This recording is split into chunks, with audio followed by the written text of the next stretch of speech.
Hola, buenas tardes. Estamos aquí de nuevo, hoy con el tema del psicoanálisis. Bueno, este tema no es tan intenso como otros que hemos tenido hace poco. Realmente es un poco... Con este tema concluimos un ciclo que habla de lo que sería pues, la psicología del autoconocimiento o la psicología revolucionaria. Eso de revolucionario pues recuerda un poco a Emiliano Zapata. En los peores casos puede recordar al Che Guevara, que no era un hombre precisamente muy santo. Que me disculpen los fans de el Che Guevara, pero no es el tipo de revolución que nosotros estamos hablando. Nosotros estamos hablando de esas revoluciones de sangre y aguardiente, no solucionan nada. Hemos estado observando a lo largo de las épocas que no solucionan nada. La gente viene a quedar igual que estaba, normalmente peor. Si quedan igual que estaban todavía. ¿Por qué digo peor? Porque, bueno, pues en esas revoluciones, así por la violencia, por la fuerza, no se arregla nada. ¿Por qué? Porque las causas de nuestros males las cargamos dentro. Ese es el origen de todos los males. Por eso hablamos de psicología revolucionaria. Si realmente queremos una revolución, y psicoanálisis es una herramienta que vamos a hablar de ella ahora. Si queremos una revolución, la revolución tiene que ser interior. Las únicas revoluciones que consiguieron algo fueron las pacíficas, las que se hicieron desde el interior. Desde el interior. Hay revoluciones que empezaron de forma interior muy bien y acabaron violentamente. Se desviaron. Esas revoluciones acabaron muy mal.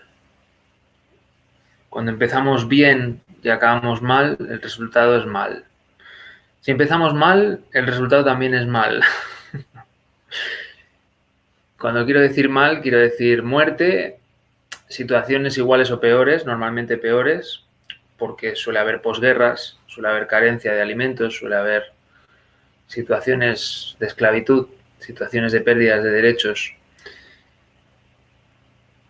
situaciones de cárcel, de tortura. Todo eso se ve cuando me refiero a acabar mal. Me refiero a ese tipo de situaciones. Hay que definir muy bien los términos porque es muy ambiguo lo de bien y mal. Entonces, si queremos mejorar, si queremos generar un cambio exterior, debemos empezar por el cambio interior. Como veis, pues esos países que tuvieron esas revoluciones, poco rato les duró la dicha. Muy poco rato. Muy poco rato. Si miramos cualquier proceso histórico, los únicos que pudieron generar un cambio son los pacíficos. Tenemos pues, los ejemplos de sobre todo, yo citaría dos, el de Gandhi y el de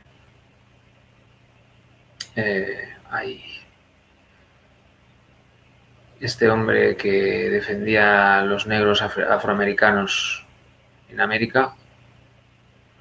Martin Luther King. Martin Luther King. Tenía la imagen en mente, pero no me acordaba del nombre. Martin Luther King. Esos serían los más llamativos.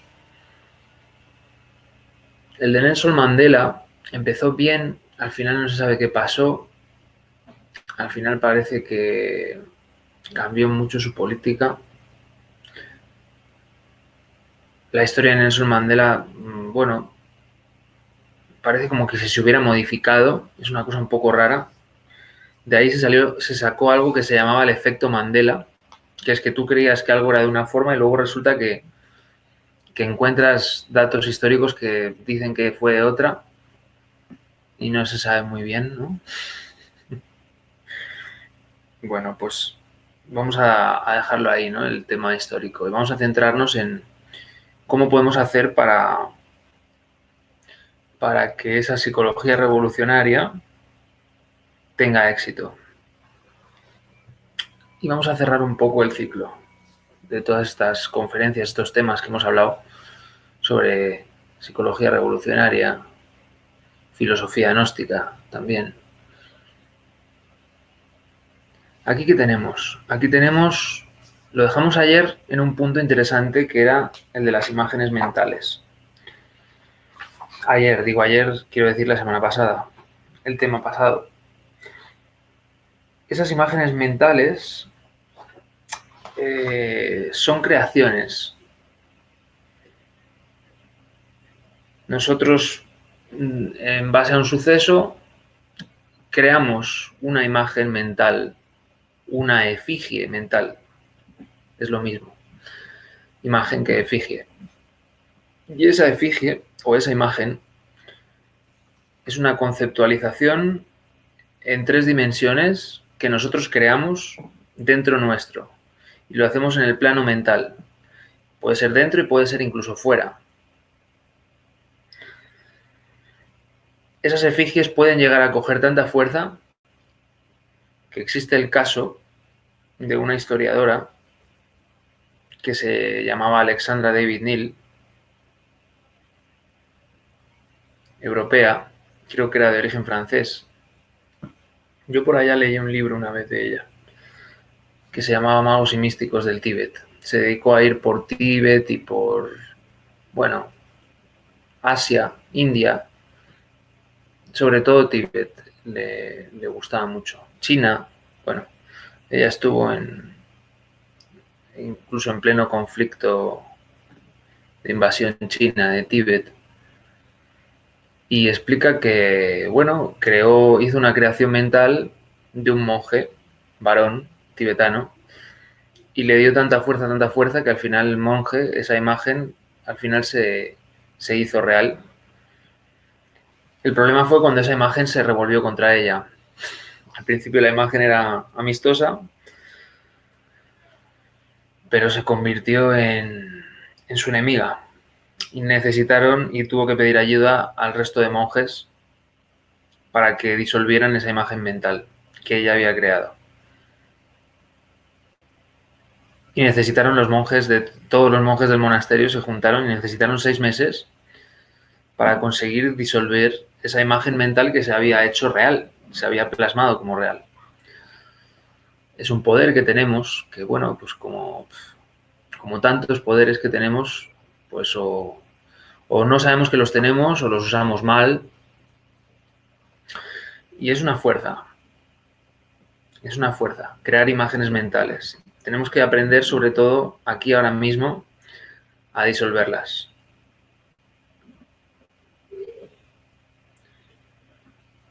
Vamos a cerrar el ciclo dándonos cuenta de la primera parte es el psicoanálisis. Este psicoanálisis, luego ya, las 2 próximas sesiones vamos a hablar en detalle, en profundidad, cómo hacer para disolver estas imágenes mentales. Hay muchas formas. Tienen que ver con... podemos prenderles fuego a esas imágenes mentales, podemos convertirlas en cenizas. Hay varias maneras. Pero el primer paso es darnos cuenta. Darnos cuenta. El psicoanálisis. Ser conscientes.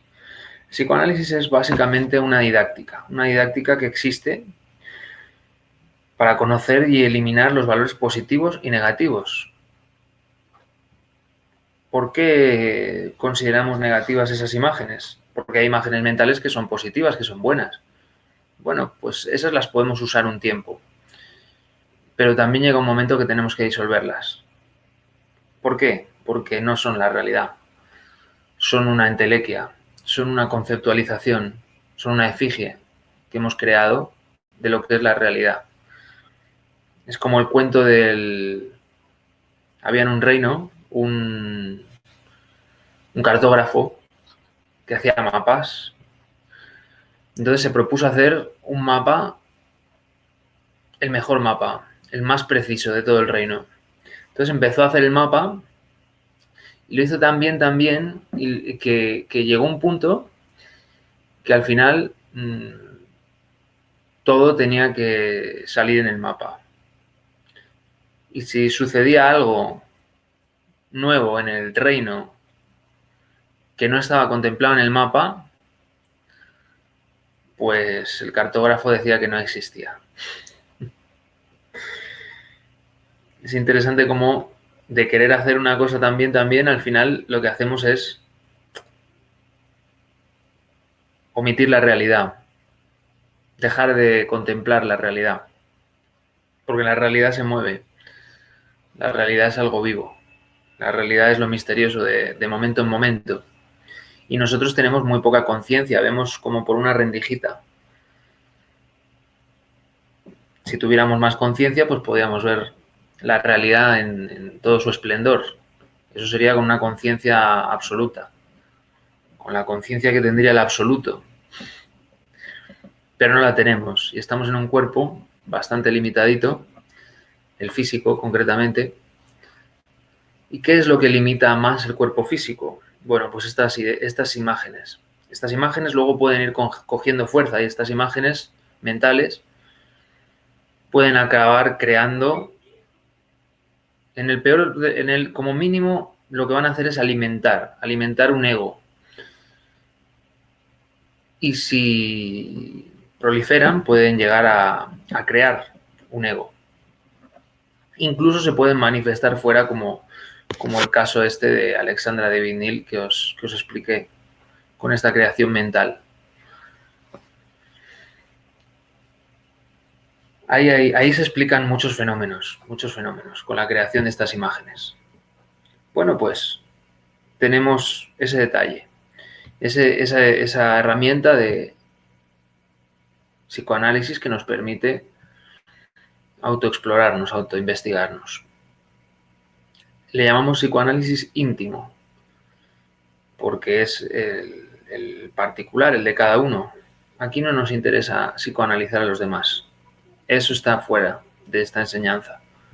Eso es de la psicología moderna o psicología de Freud. A nosotros lo que nos interesa es psicoanalizarnos a nosotros mismos. Bueno, ¿y cuál es el primer obstáculo que nos encontramos cuando queremos autoinvestigarnos?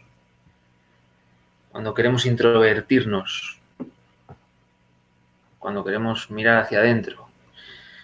Pues el primer obstáculo le hemos titulado con un nombrecito muy técnico que se llama contratransferencia. Contratransferencia. Nosotros queremos introvertirnos y hay algo que no nos deja. Que si lo que tuve que hacer, que si lo que pasó ayer, que si lo que quería hacer, que si lo que me dijeron, que si lo que pasó. Eso le hemos llamado contratransferencia. Todo aquello que nos quiere sacar afuera. Y aquí, ¿qué tenemos? ¿Qué tenemos que hacer para poder superar esa contratransferencia? Lo que tenemos que hacer es transferir, porque lo que queremos hacer es transferir la atención hacia adentro. Todo esto es bueno observarlo, porque si no uno dice, no, hombre, esto vas y lo haces. Claro, puede ser que un día estés tú muy espléndido o con la mente muy limpia y te salga fácil, pero habrá días que la transferencia será más o menos fuerte.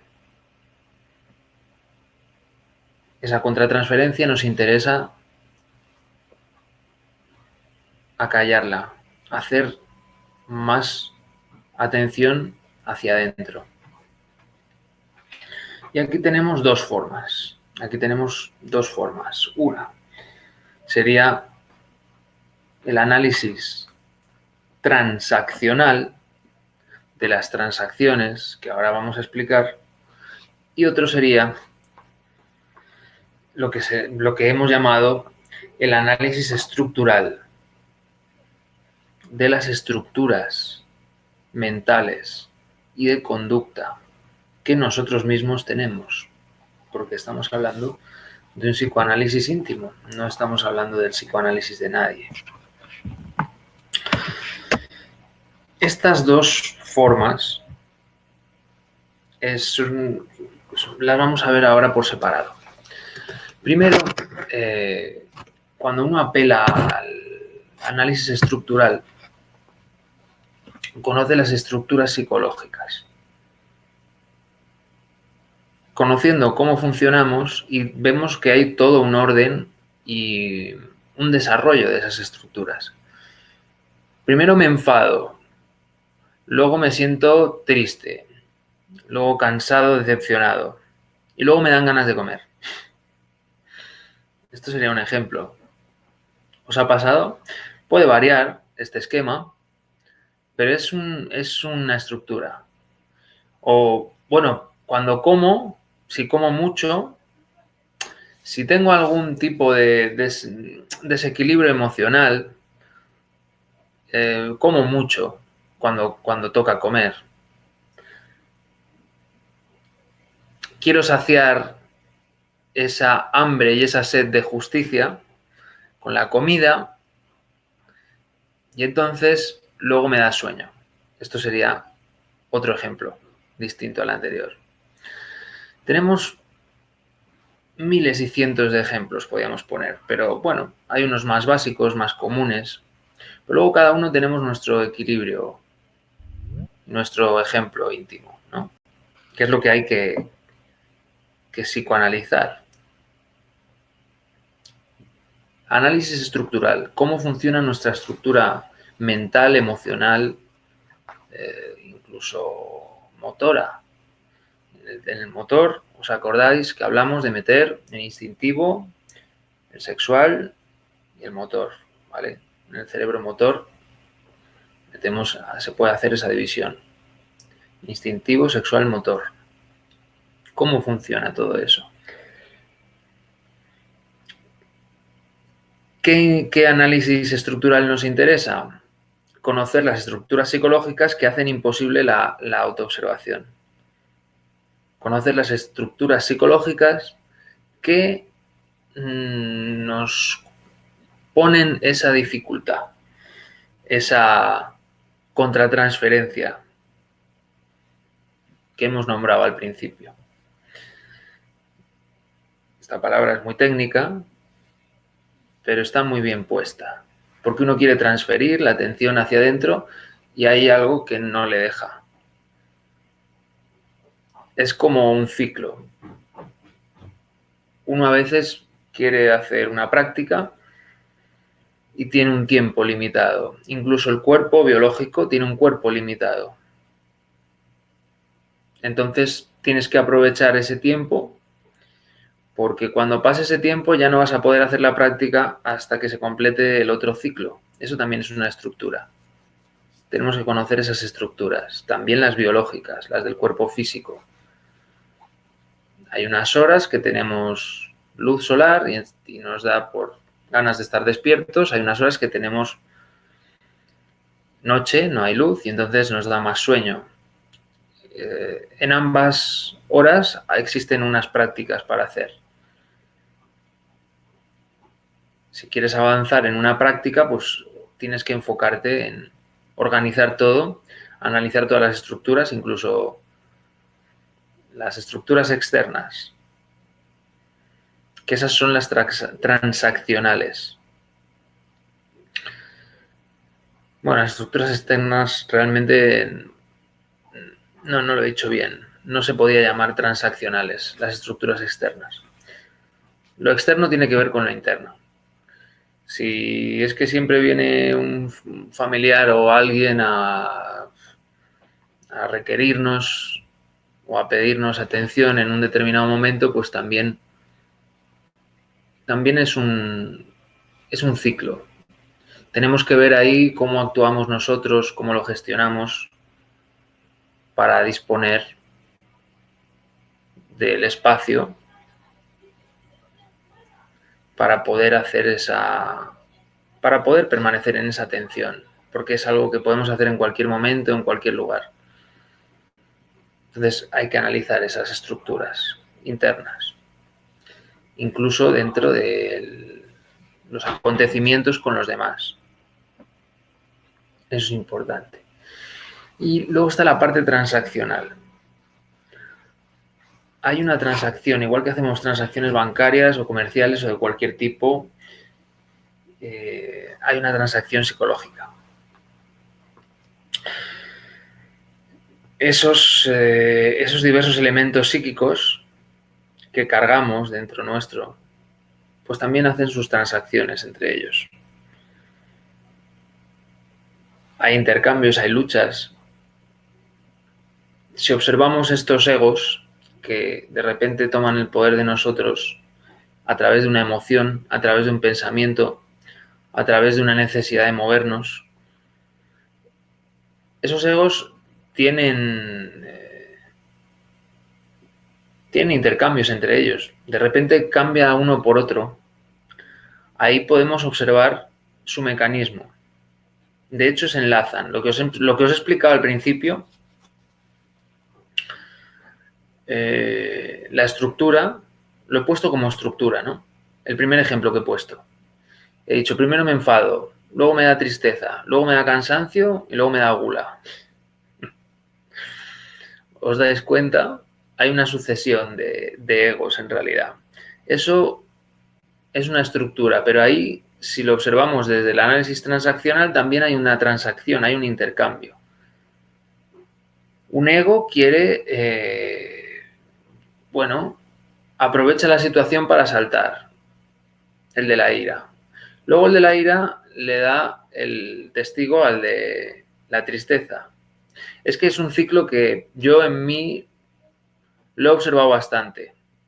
Procuro cortarlo más. Ahora ya soy más capaz de cortarlo, ese ciclo. Puedo, si me hago consciente y paro, me detengo. A veces la emoción es muy fuerte y uno tiene que quedarse literalmente quieto, detener el cuerpo, detener la mente y observar la emoción. Esta es la técnica aquella que hablamos de los 3 elefantes. ¿Cómo se detiene un elefante alterado? Pues se le atan dos elefantes tranquilos y como no puede moverse, entonces se acaba tranquilizando. ¿Cuáles son los 3 elefantes? El cerebro motor, el cerebro intelectual y el cerebro emocional. Cuando la emoción está muy agitada, lo mejor es pararse y aquietar la mente, dejar de pensar. Hasta que se detenga la emoción. Observando la emoción se disolverá. ¿Sí? Es fácil, ¿verdad? Bastante básico. Muchas técnicas de meditación explican esto. Nosotros le ponemos cara, ¿no? Con los 3 cerebros conseguimos profundizar más. Así dominamos más la técnica. La podemos aplicar a muchas más cosas.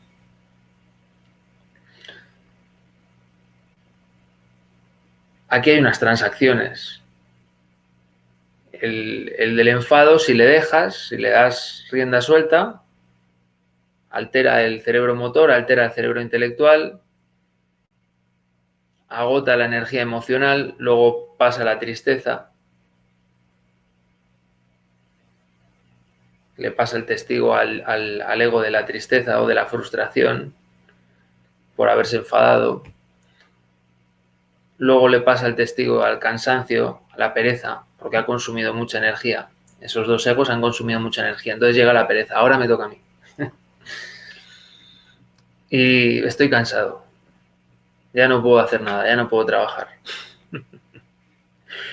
Recuerdo una época que empezaba a trabajar por mi cuenta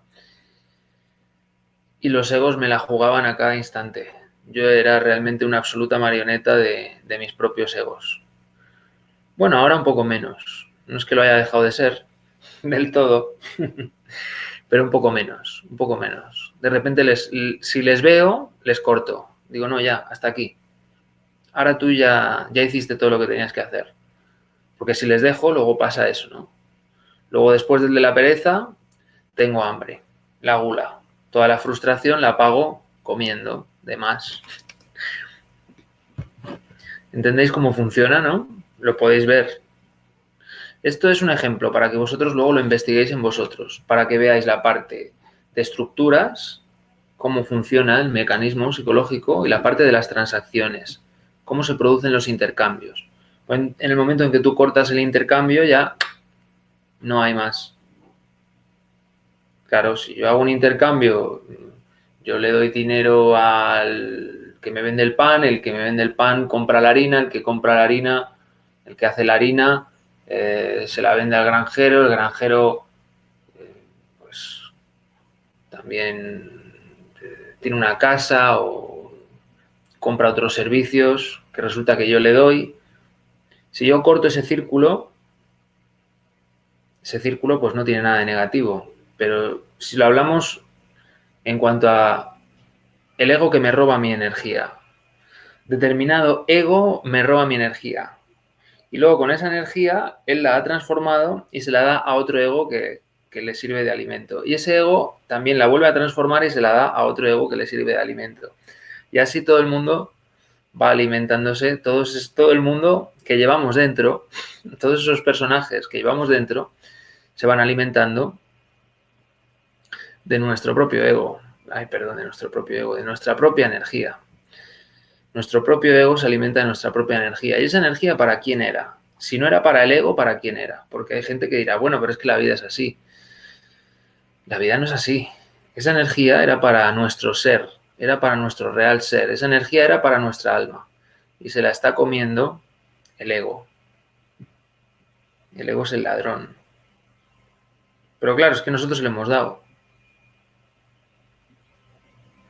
En el momento en que nosotros dejamos de dárselo y decimos, no, aparta, tú eres un ladrón, ahí la cosa empieza a cambiar.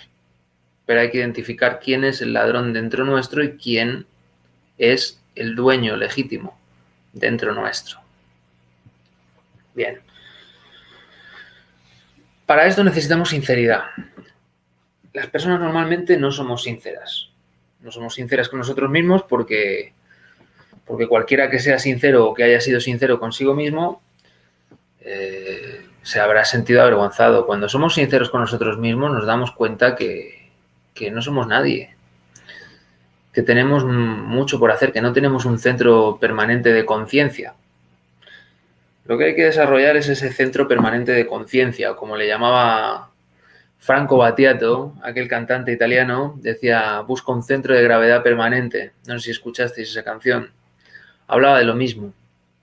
Un centro donde siempre estemos ahí. Si no, ¿qué sucede? Pues lo que nos sucede habitualmente. ¿Cómo he llegado aquí? Ostras, ¿qué estaba pasando? Me acabo de despertar. ¿Qué es lo que estaba soñando? Se me ha olvidado.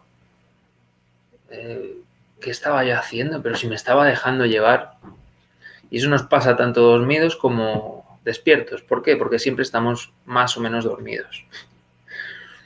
Conforme nos autoobservamos y enfrentamos esas cosas que no nos gustan, que nos producen vergüenza, frustración, si aprendemos a enfrentarlas, no pasa nada porque sintamos esa vergüenza. ¿Por qué? Porque estamos realmente descubriendo qué es lo que hay dentro nuestro de verdad. Eso es lo más importante. Para los que estamos aquí, pues nuestro interés principal es la verdad, es descubrir la verdad. ¿Y dónde la vamos a descubrir? Dentro nuestro. No la vamos a descubrir fuera. Decían, la verdad está allá afuera, sí, pero tienes que tener ojos para verla. Si tus ojos están cegados por tus propias imágenes mentales, tus propias concepciones y preconcepciones de la vida, va a ser imposible que consigamos ver la realidad tal cual es. Bien, pues tenemos que empezar a disolver, descubrir y disolver. Quitarles la comida también a esos procesos psicológicos egóticos que nos roban la energía.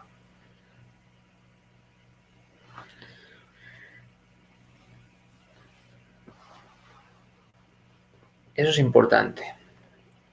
Cuando uno analiza estas dos partes, la dificultad para la introspección psicológica se acaba. Cuando uno analiza estas estructuras, ya sabe cómo tiene que hacer para transferir la atención hacia uno mismo. En ese proceso ya se está dando, solo en el análisis transaccional y estructural ya está sucediendo. Normalmente huimos de esos análisis por lo que no nos gusta ver nuestros defectos o nos remueven emocionalmente, nos hacen sentir mal. Claro, ahí uno en el día a día también procura ahorrar toda la energía emocional, la energía motora y la energía intelectual posible, porque en el diario vivir tenemos que gastar esa energía.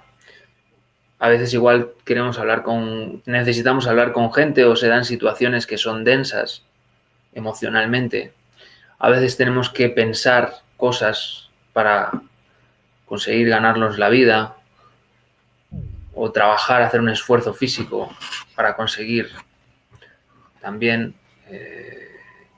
el sustento.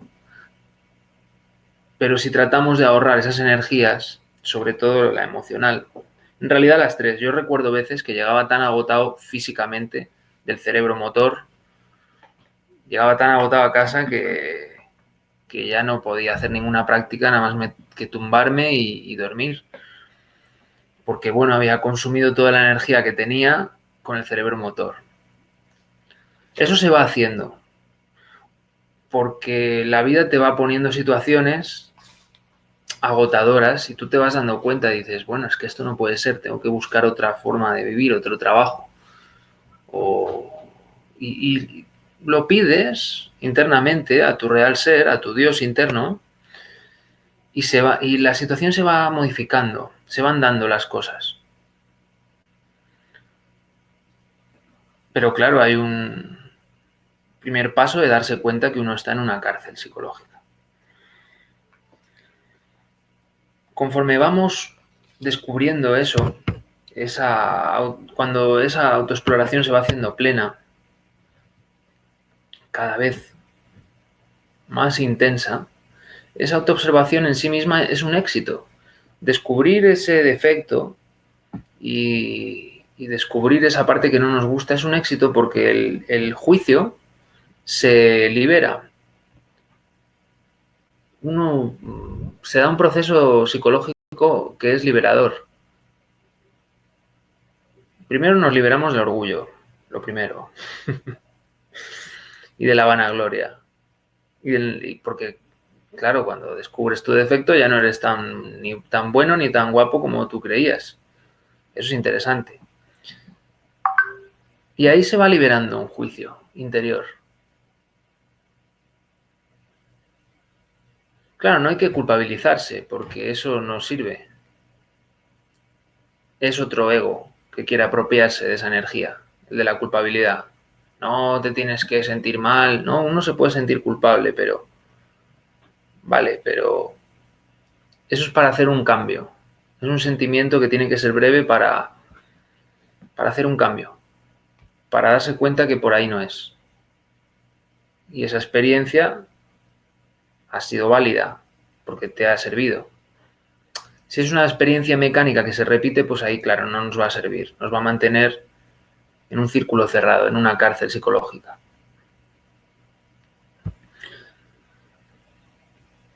Esa esencia anímica se libera. Cualquier porcentaje de ego que disolvamos va a liberar un porcentaje de esencia. Eso nos va a hacer más libres. Eso nos va a hacer sentir mejor. Nos va a dar una liberación. Cuando se van desintegrando esos valores negativos completamente, nos respetamos a nosotros mismos y a los demás. Ahí no hay conflicto. Y podríamos decir que nos convertimos en una fuente de bondad para todo el mundo, en la medida en que vamos haciendo eso, en una criatura perfecta, consciente y maravillosa. Y la gente lo puede percibir si nos sale bien el trabajo. Y si no nos sale bien, la gente nos va a dar las pautas y nos va a mostrar, la gente que nos rodea también nos va a decir lo que no nos está saliendo bien. Por lo general, cuando nos dicen un defecto, nosotros decimos, sí, claro, sí, pues no te has visto tú en un espejo, ¿no? Pero el juego no es ese, el juego es, bueno, si esta persona me lo está diciendo, vale, esta persona me lo está diciendo porque ella también carga ese defecto, vale. Pero eso no nos interesa. Si me lo está diciendo es porque yo todavía tengo algo de esto. Tal vez lo tenga en mayor o tal vez lo tenga en menor medida que esta persona que me está diciendo mi defecto, pero si me lo dices porque lo tengo. Y eso también nos sirve de material de autoanálisis, material de autoobservación.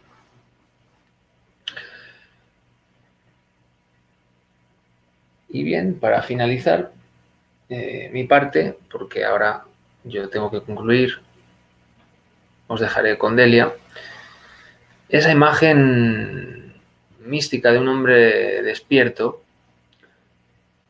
cuando lo consigue, primero hay que conseguirlo, origina la imagen perfecta de un noble humano y ciudadano.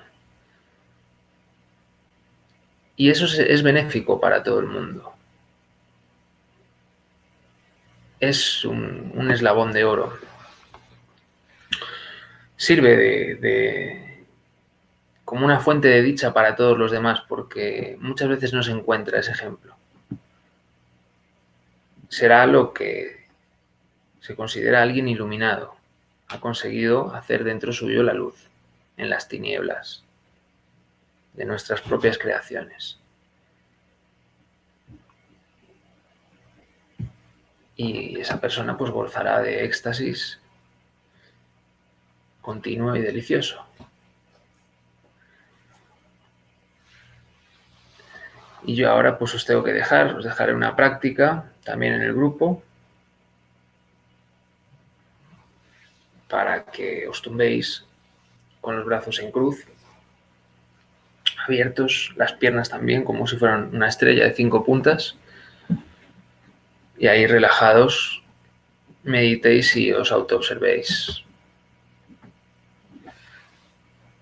Y eso os lo mandaré ahora por el grupo.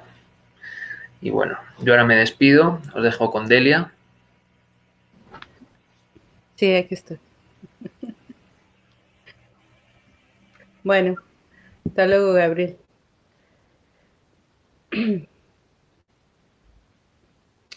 Bueno, pues aquí estamos. Está muy interesante este tema.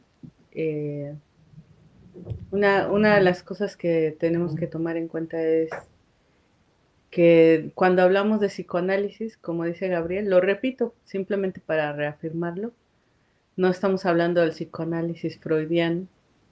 Sabemos que Freud es el padre del psicoanálisis, ¿no? Y en realidad, él también tenía sus principios esotéricos. De hecho, habla de otras cuestiones como, por ejemplo, la sublimación de la energía sexual. Y bueno, él da en el clavo en varias cosas, pero no estamos hablando de ese psicoanálisis. Ese es un psicoanálisis de escuela, que a partir de él, pues se hizo ahí toda una escuela psicológica. Tenemos nosotros este trabajo que es el más complejo, que bueno, uno de los más, hay 3 trabajos en la gnosis. El más complejo es el de la eliminación del yo. El yo tiene que ser comprendido. Una vez, hace 2 clases hablamos de la autoobservación. En la autoobservación nosotros tenemos que descubrir, estar con la mente abierta todo nuevo y viene el descubrimiento de quiénes somos. Pero luego nos queda el siguiente paso, ¿no? Esto es una cosa que es ir poniendo los cimientos y ponerle las capas encima de cada cosa, ¿no? Si yo me autodescubro en algo, ¿ahora qué hago? Entonces de eso trata esta conferencia. Yo me autodescubro y ahora tengo que entender lo que vi, porque yo ahora puedo razonarlo, racionalizarlo con mi mente así en este estado de vigilia, pero puede que no capte la honda significación de lo que vi. Entonces necesitamos la meditación. Y cuando nosotros meditamos, ahí es donde vamos a hacer un psicoanálisis de fondo de ese defecto psicológico. Es importante entender que las personas, nosotros podemos ayudarnos de las otras personas porque ellos hacen de espejo. Hay veces que nosotros creemos que somos de determinada forma y nos sorprende, como dice Gabriel, un comentario de otra persona. Tú eres así y tú, no, bueno, hasta nos ofendemos y todo. Sí, eso nos puede ayudar, es una ayuda. Cuando alguien nos dice algo que nosotros creemos que no tenemos, eso en realidad es una ayuda espiritual. El problema es que nosotros no podemos delegar esto en otras personas. Quiere decir, esa es una ayuda, es la máxima ayuda que nos puede dar el prójimo. Pero el prójimo no puede analizar mis defectos.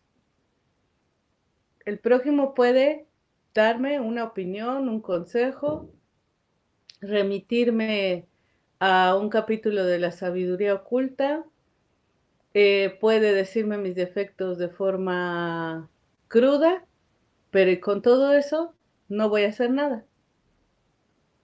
Con lo que sí voy a hacer algo es analizándolo con lo que yo pueda acceder de mi conciencia.